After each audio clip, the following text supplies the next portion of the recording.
Imagine if you had discovered an ancient code silently passed down through generations, capable of guiding you to solid, stable, and true wealth.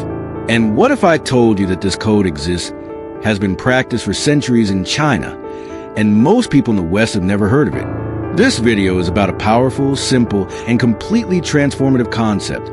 Little now, much later. A mindset that goes against hurry, anxiety, and consumerism. And it has the potential to completely change your financial, emotional, and even spiritual life. Because in the end, what we all truly want isn't just money. It's freedom. It's peace. It's control over our own destiny. Have you ever wondered why so many people stay in debt even as they earn more? Have you noticed how the logic of work hard and spend enjoy life just keeps you running in circles? The problem isn't how much you earn, but the speed at which you consume. The West suffers from a silent disease, immediacy, a constant urgency for fast results, instant gratification, and empty displays of status. And that's where ancient Eastern wisdom comes in. Chinese thought, rooted in values like patience, consistency, and long-term vision, offers a powerful antidote to this toxic mindset. And in this video, you'll learn how to apply this philosophy in your daily life, turning small decisions into major future achievements. The foundation of this thinking is in valuing the process, not just the result. While the West lives to show off achievements, Chinese thinking values the invisible, what is being cultivated now to bloom years from now. It's like the Chinese bamboo, which spends years growing underground before it breaks through the soil and grows meters in weeks. The logic is simple. What grows too fast breaks easily. What's built in silence can support weight for decades. And that's the kind of wealth we want to show you. The kind that withstands time, crises, and gives you real freedom, not a fragile appearance of success. This ancient mindset stands on 3 pillars. The first is consistency, the ability to repeat small actions over long periods, even without immediate results.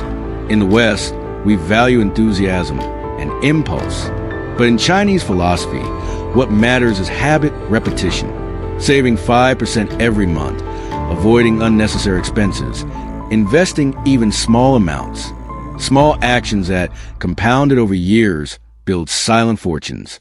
The second pillar is conscious sacrifice. It's giving up momentary pleasures for something greater.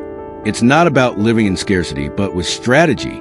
Chinese wisdom teaches, those who consume everything today will go hungry tomorrow. The third pillar is time. Time isn't your enemy. It's your most loyal ally, as long as you respect it. Starting today, even small, is far better than waiting for ideal conditions that never arrive. The difference between those who have and those who don't often comes down to who started earlier. But how do you apply all this while living in a society that breeds speed, stimulation, and consumption? The first practical step is to redefine your concept of wealth. In Western culture, wealth means having a lot of money, possessions, followers, achievements. But that mindset traps you in a cycle of comparison and frustration. Chinese wisdom proposes a different path. Wealth is freedom. Freedom of time, choice, and direction. And that freedom starts the moment you stop living to impress and start living to sustain yourself. The first practical question you should ask before any financial decision is, does this bring me closer or further from the freedom I want 5 years from now? Save first, spend later. This means that as soon as you receive your salary or any income, a fixed percentage should be set aside for investments or savings.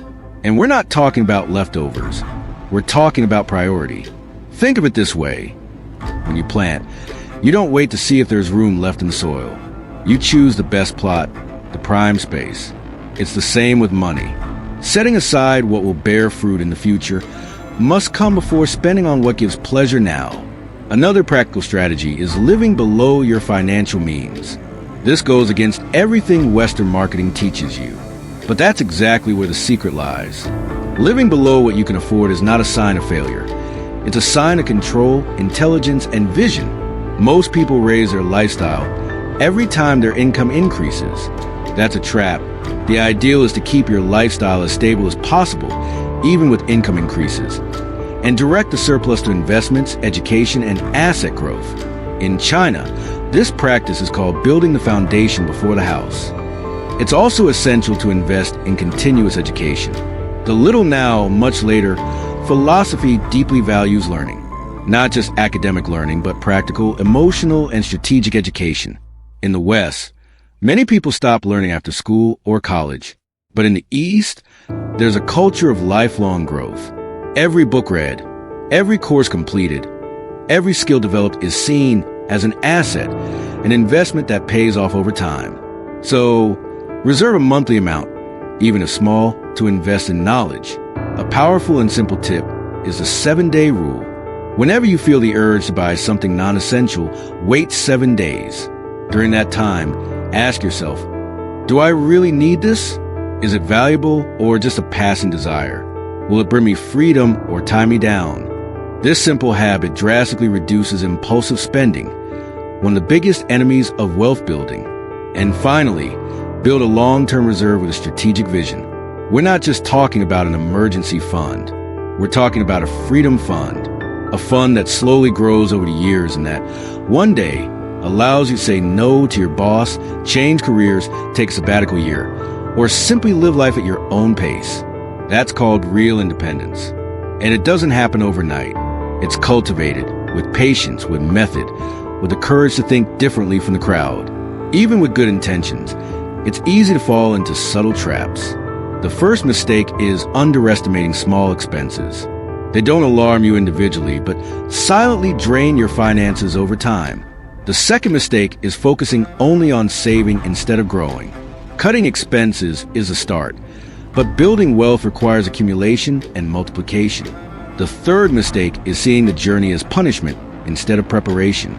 The fourth is comparing your path to others. True wealth needs no validation. And the last, and perhaps most dangerous, mistake, giving up too early. Because in the beginning, progress is slow, but that's where consistency proves its worth. In the end, what you're building is much more than money. It's a new way of living, a life where you own your time, where you rest peacefully, knowing each choice was made consciously, where you don't need to impress anyone, because you feel complete. That is a true revolution. Living well in silence, while everyone else screams for attention. So, are you ready to grow in silence and harvest in abundance?